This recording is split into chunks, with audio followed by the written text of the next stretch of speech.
Sit your podcast down. We're off for a week. We're back before the 4th. Gentlemen, how are you? How you feeling? How you living? Good. I'm feeling real good. Excited about the Knicks. Knicks have taken over all the sports networks. Yeah, very true. Reek in the building, G in the building. Yeah, Reek, you're right. It's so starting off here, I did want to talk about a little bit about the Knicks. We were originally supposed to be a Knicks podcast, balloons into more than that, but whatever. We'll keep it going. I just don't know what ESPN would do without the Knicks. I was watching one of the NBA shows, like what the Jump or the fucking Start or the Half or the fucking know what the names are. And I'm watching this shit, and they're like, "Yeah, man." So it was right after the draft. I'm like, "Yeah, so you know what's next for this team? What's next for that team?" All these teams that had made waves were in the storyline for a purposeful thing, right? Boom, boom, boom, boom, boom, boom. And they're like, "So let's talk about the Knicks."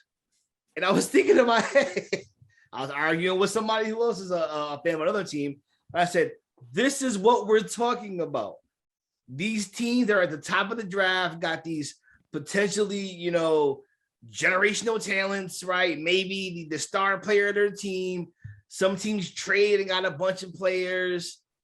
And it's just like, well, what are the Knicks doing?" It's like we don't even belong in that conversation, but we get talked about. Why? Because no one gives a fuck about the small market. Sorry, Utah. You have star talent. No one cares unless they're going to leave to the Knicks. Sorry, New Orleans. No one cares. You have star talent, but nobody cares unless they're going to leave to the Knicks. I'm sorry, this is how it is. In the NBA, you care about the Lakers, the Celtics, and the Knicks. Maybe the Heat. Maybe the Bulls because of the media markets. Maybe. Nah, and the Heat, here's the thing about the Heat real quick. The Heat fans don't care about the Heat. I've never seen a stadium that the whole stadium be late to come back from halftime. Explain that shit to me.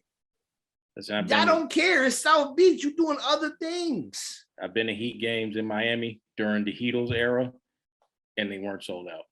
I can also confirm. I'm just saying, like it says something when you can't sell out with that team, with those players, with that success.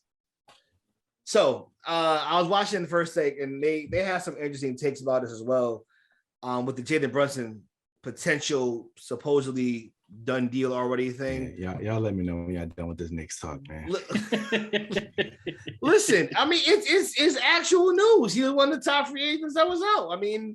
This isn't just Knicks news. This is NBA news. But I think there's a couple of things. Number one, the guy they had on, Mad Dog Russo and other dude, I forget his name. He's a former coach, whatever, black dude. Happy to get a black dude a chance to fill in for Stephen A. I guess they're on vacation or whatnot. But why the fuck do they just not know how to be journalists? I guess they don't. Because they're reporting shit that no one said. And my beef with it is this. They were on the show saying, well, Knicks gonna give him $100 million and think he's gonna be a savior, and I don't think that guy's that guy. What's hilarious is that they took just 5 minutes to be on Twitter. All the reports from New York is like they don't see him as the savior. They see him as a piece. They're paying him what a piece would get in this market. The Dallas Mavericks were gonna give him like 21, 22. So we give him 25. Right. Oh my God! It's just a horrible deal. He's gonna be the savior. What are you guys doing? Right. Like that's not what anybody said from the team or anybody with sources around the team said that shit.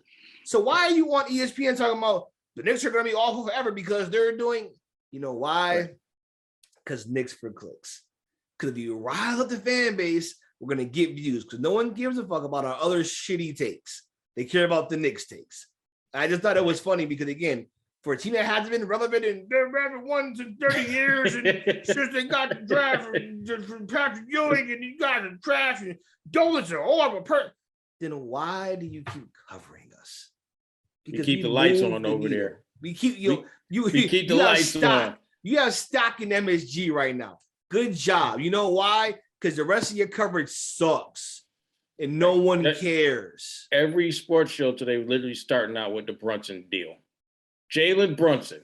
Jalen Brunson has the world on fire right now. And even we're not like, he the same. We're just like, yo, we need shooting. We need the lead guard. He's going to be that. That's all there is. No one's over there saying he's the next. So he's the next Ja. No one said that. No one's saying that. Y'all are saying that to have a talking point you can argue amongst yourselves about. Crazy time we live in. But I just had that rant, man. That's just top of mind for me. Also, we got some news too. Murray is going to be going to the Hawks, which Spurs, y'all are stupid. We had a better package. We had a better package. We know what you're trying to do. Y'all tanking for Wembanyama, or I think that's how you pronounce his name. Over in France, he's what Chet Holmgren thinks he is. He's a more athletic what they think KP was going to be. That's what they think he is. He's real. Like you picture Chet Holmgren mixed with Gobert. Like he's real. So we know what the Spurs are doing. That's why they gave away Murray for a pack of Skittles. But like we had that same pack of Skittles. We had the sour kind. Like you could have y'all could have came to us. We had the sour kind. Like y'all wanted draft picks. We got 11 picks for like the next 7 years. We got 4 picks for next year. We could have gave you those. We could have gave you 2 firsts for next year and a year after that. But it's all right. I don't get it. It's weird to me. I think as a Knicks fan, maybe their thought is, maybe from the Knicks perspective, maybe they're just like spacing is an issue because let's be honest, you can't really count on Randall's shot. You can't really count on RJ's shot.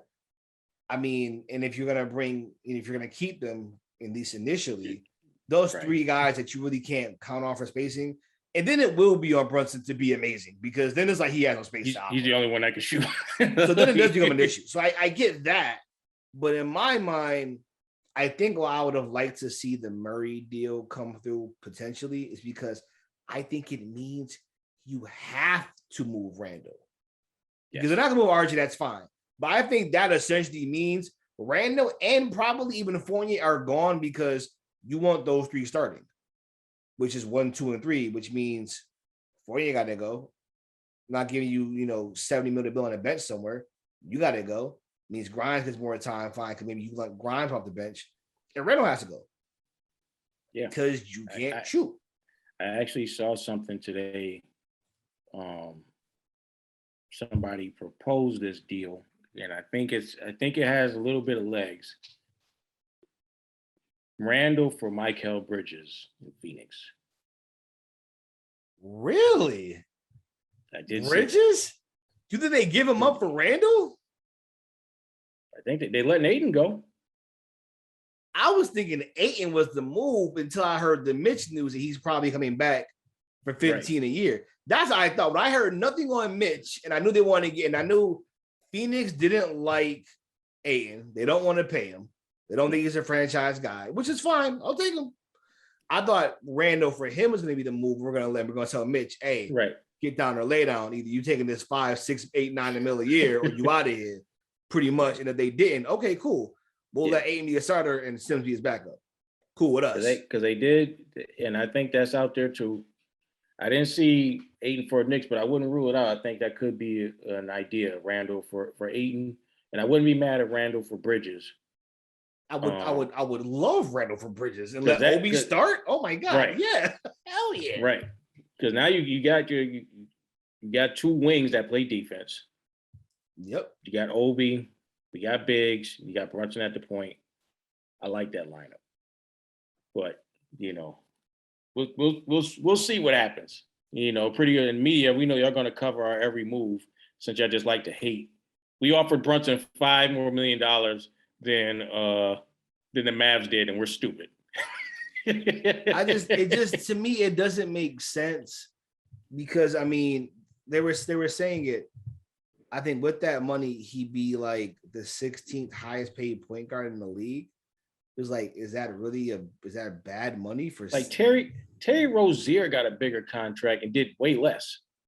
I mean, he wasn't even like a starter consistently. Like No. he was a fringe starter who had only had one really good year and didn't do anything in the playoffs. Right. Rozier was averaging like 9 points a game when he got that contract. I mean, and then lost his starting spot almost immediately. Yeah. Like couldn't even keep the starting job. Brunson's averaging 16-5 and 20-7 when Luka does not play. So it's like, I don't think we sat there and did anything stupid or crazy. If anybody's stupid, it's Dallas, because you could have had him for $55 million. He would have signed the extension, 4 years, $55 million, but he didn't. Y'all didn't offer it. So I will say this too. Is Jalen Brunson the savior? No. Did I even necessarily want Jalen Brunson? I wasn't like that big on him, but I understand what they're going for. They need shooting, they need scoring. He gives you that. But I think we have to start putting into context. Is it a move that you don't like, or is it a bad move? Because even as Knicks fans, there's some like, this is a horrible move, it's a great move. It's a move. It's a move towards something that you needed. Right. Do I love that and then this was crazy too. One thing I saw again from Mad Dog Russo. He says, they move heaven and earth to get the kid here. We moved Nerlens Noel and Alex Burks, and that's heaven and earth. Are you fucking stupid? We didn't move anything, really. I mean, we didn't want them back in the first, but not that they're great players, but we need to let the youth play. Right. That's not the youth. Right. And I also seen Knicks fans sitting there saying like, oh, well, this is a bad job if you're already getting rid of players that you signed last year. Like, no, that's why you give them short deals. So you can get rid of them. Like we have really made moves to force Tibbs to play our younger guys. And that's why, forget how it happened last year, that's the biggest pickup here. There are no just old guys that are just holding up spots in the roster that he can't fill. You gotta play quick now. You gotta play Brunson now. You gotta play Toppin. You gotta play these guys. What are you gonna do? Right. That's why the last domino for me is getting Randall out of here. They get Randall out of here. Now it's official. It's a young guys team. These guys are gonna take their lumps together and move on.